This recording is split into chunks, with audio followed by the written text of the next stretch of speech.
कभी कभी ऐसा भी होता है जब ईश्वर की आंखों से आंसू बहते हैं। हाँ, ईश्वर भी रोते हैं।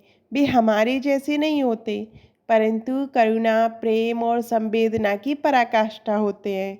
उनके आंसू केवल जल की बूंदें नहीं होते, वे ब्रह्मांड की ऊर्जा का प्रतीक होते हैं। जब वे आंसू पृथ्वी पर गिरते हैं, तब कुछ दिव्य, कुछ अलौकिक जन्म लेता है।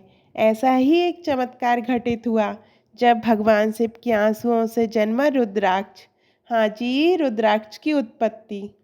एक दिन कैलाश पर्वत पर हिमालय की शांत वायु बह रही थी। चारों ओर केवल ध्यान, तप और शांति थी। भगवान शिव अपने ध्यान में लीन थे और उनके हाथों में थी रुद्राक्ष की माला। माता पार्वती जो उनके समीप बैठी थी, उस माला को आपलक निहारने लगी। उन्होंने धीरे से पूछा, स्वामी, क्या ये रुद्राक्ष कोई साधारण माला है? मैंने सुना है कि इसकी उत्पत्ति भी असामान्य रूप से हुई है। कृपया मुझे इसकी कथा बताइए। भगवान शिव मंद मुस्कुराए और बोले, देवी, तुमने ठीक सुना। ये कोई साधारण माला नहीं है। इसका जन्म मेरी करुणा से भरे आंसुओं से हुआ है।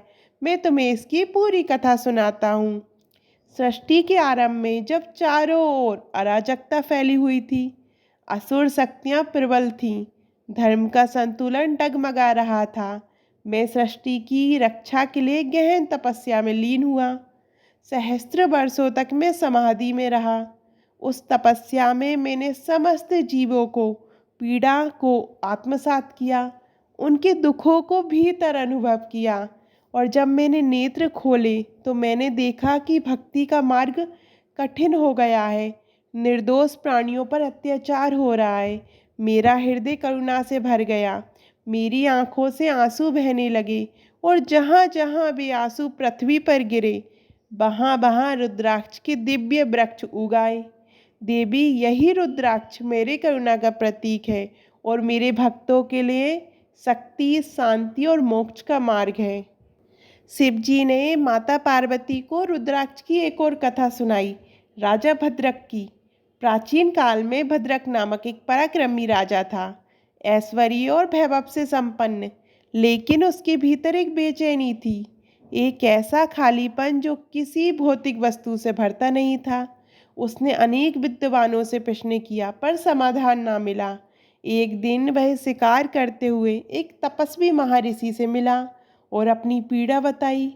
महर्षि बोले, राजन, आत्मिक शांति केवल भगवान शिव की कृपा से मिलती है और उसके लिए तुम्हें रुद्राक्ष धारण करना होगा।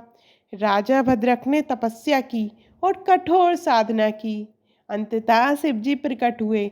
उन्होंने अपनी जटाओं से एक दिव्य रुद्राक्ष निकालकर राजा को दिया और कहा, इसे धारण करो, ये तुम्हें शांति और मोक्ष दोनों प्रदान करेगा।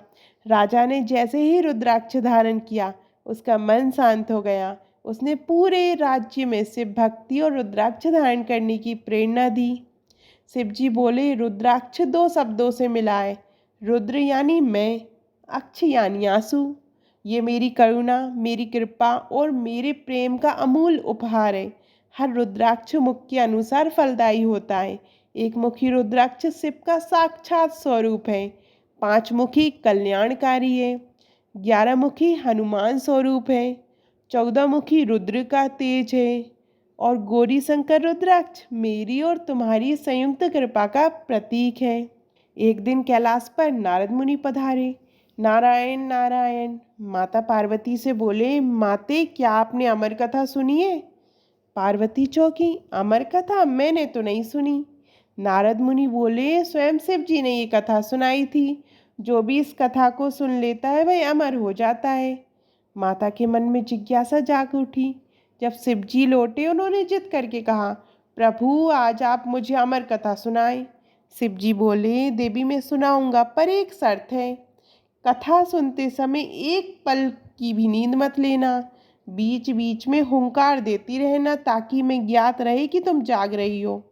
पार्वती ने वचन दिया। शिव जी माता को एक गुफा में ले गए जहाँ कोई अन्य प्राणी ना पहुँच सके। कहते हैं वह स्थान आज तक अमरनाथ गुफा के नाम से प्रसिद्ध है। जब शिव जी अमर कथा सुनाने लगे, पार्वती जी कुछ देर तक तो जागती रहीं।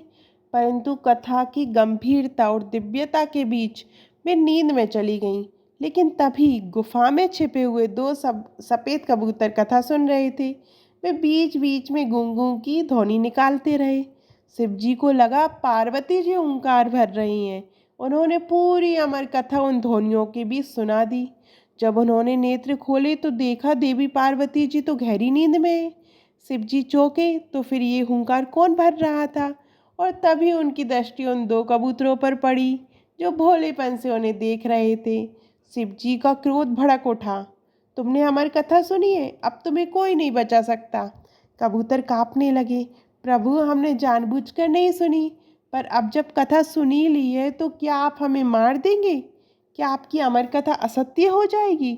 पार्वती ने भी हाथ जोड़कर कहा, प्रभु, दोष मेरा है, मैं ही सो गई थी, कृपया इन्हें क्षमा करें। शिवजी शांत हुए। उन्होंने उन कबूतरों को क्षमा किया और आशीर्वाद दिया, जाओ, तुम अमर हो, और जब जब कोई भक्त अमरनाथ आएगा तुम्हारा दर्शन उसे होगा।